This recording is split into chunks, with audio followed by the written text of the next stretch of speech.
Region by region, we'll start with the South. Assuming you have Alabama over I do.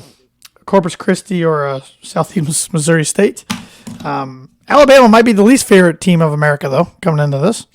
Yes. What are your thoughts on not having a 16 seed playing game and having the last four or the last 8 teams in the play-in games? You play 2 games amongst the last 4 at-large teams, and then 2 games amongst the last 4 at-large teams. Because if you win your conference championship, you shouldn't have to play in a play-in game to get in. I agree, and I don't like these 16 seeds. It's like they're in, but they're not in.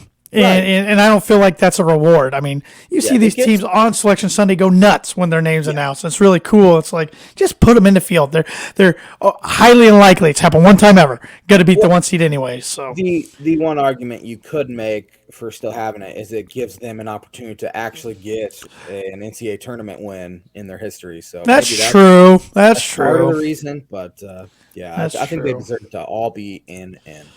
That's true. The 8-9 matchup's an intriguing one in this region. Maryland, the 8 seed versus West Virginia, the 9 seed. Who you got?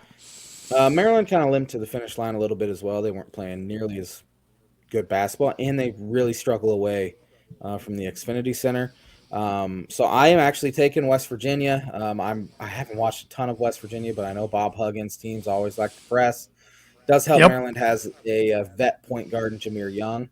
But I think West Virginia gets them.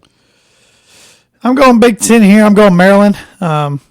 They, like you said, they weren't good away from the Xfinity Center. They were better neutral than they were on the road this year, which most teams are. But I haven't watched West Virginia a ton besides when they lost to Purdue back in the PK way back in November. But you're right. Huggins' teams are coached well. They're tough. They press you. So could give Maryland some problems. I just think Maryland's more talented at the end of the day. So I got a Maryland advancing there. How about in the 5-12 matchup, San Diego State versus Charleston? Popular 12-5 upset, and I'm going with the 12-5 upset. Pat Kelsey has done an unbelievable job in Charleston, did a great job at Winthrop, and he should be in line for a big, big job here within the next few years.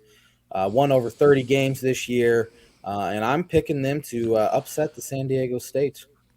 I'm right there with you. I know this is a real popular one amongst the college basketball talking heads, but we're talking heads too. And I've liked this Charleston team all year. I mean, they went 31-3 for a reason. Yes. And I don't think San Diego State's that scary of a 5. No. So 4-13, we got Virginia against Furman. I know a lot of the talking heads are taking Furman because Virginia just struggles to score. But there is so much experience on this Virginia team that I think experience alone gets them to at least around a 32. I agree. I'm not going against Tony Bennett. Yeah. Not in the first round. Intriguing one here, 6-11, Creighton versus NC State. NC State was kind of a controversial if you will, because Clemson was out and Clemson beat them 3 times, which doesn't always matter. But give me Creighton. I thought Creighton played some good basketball. However, they are without one of their best players. But I think Creighton gets it done against NC State. I think Creighton's a real sleeper to do some damage in this tournament. They were preseason top 10. Like you said, they are without one of their players, but they've been for a while. So they've kind of got used to play without them. And I think they take care of business against NC State there. I agree. 3-14 Baylor against UC Santa Barbara. Give me Baylor. Yep. I think Baylor pretty easily.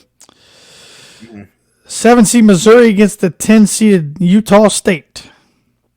This is one of the upset picks I have. Imagine that. Give me Utah State. Utah State can shoot. Both teams are really good offensively. Missouri's athleticism could really hurt Utah State, but give me Utah State for my hatred alone. I'm going with Missouri. Every time I watch them this year, they've been pretty impressive. Now, the most I watched them was against Illinois, and they played lights out that night. So, Wow. or Illinois just didn't turn the lights on. I don't know. Yeah. Maybe that was the case. But I'm taking the Tigers to get past Utah State there, but it wouldn't shock me. I mean, 10-7 wouldn't shock me. It's almost a coin flip like an 8-9. Yeah, when I saw Missouri as the 7, I thought for sure that 10 was going to be Illinois. They wouldn't do that again. They wouldn't do that again. I was hoping for it, honestly. Arizona, Princeton. I think Arizona takes care of the Tigers, but I bet it's close at half. I can see that. Give me Arizona as well.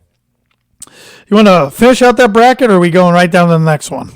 I say we just finish her out. All right. So I have Bama against Maryland. You have Bama against West Virginia. Give me Bama. I think they get to the Sweet 16. I think they do too. I'm going to be rooting against them, though. I'll be honest. Yeah, I do not like this Bama team. Charleston against Virginia. We both have this matchup. Give me Charleston. I think they get to the Sweet 16. I've watched them a little bit this year. They're good. I know they're good. I just couldn't pull the trigger over Tony Bennett. I think the experience comes through again, and Bennett doesn't get knocked out by Cinderella early yet again. So on the Sweet 16 for the Cavaliers. Creighton against Baylor. Creighton. I got Creighton too. Yeah, Baylor kind of struggled a little bit down the stretch. I think they lost to Iowa State twice. Did they lose to them in the Big 12 tournament as well, or am I making that up? They did. But I know just last weekend they lost to at home to Iowa State as well. And Missouri and Arizona for me. Utah State and Arizona for you. Give me Arizona. I got the Wildcats advancing to Sweet 16 as well. So Bama or College of Charleston going to Elite Eight for you. Alabama. I have Bama over Virginia as well, so we agree there. Then Creighton and Arizona. Give me Arizona. I think they go to the Elite Eight. I got the Blue Jays. I got Creighton here. I got Creighton making a run. So who do you have, Alabama or Arizona, representing the South in the Final Four?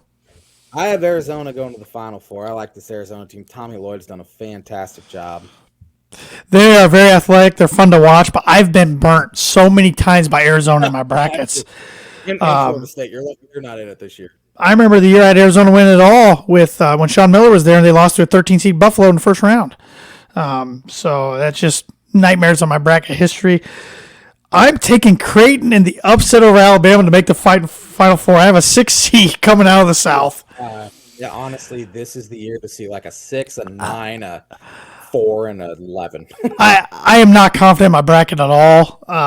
So I was like, I got to take a shot somewhere in some region. This was kind of the region I picked there.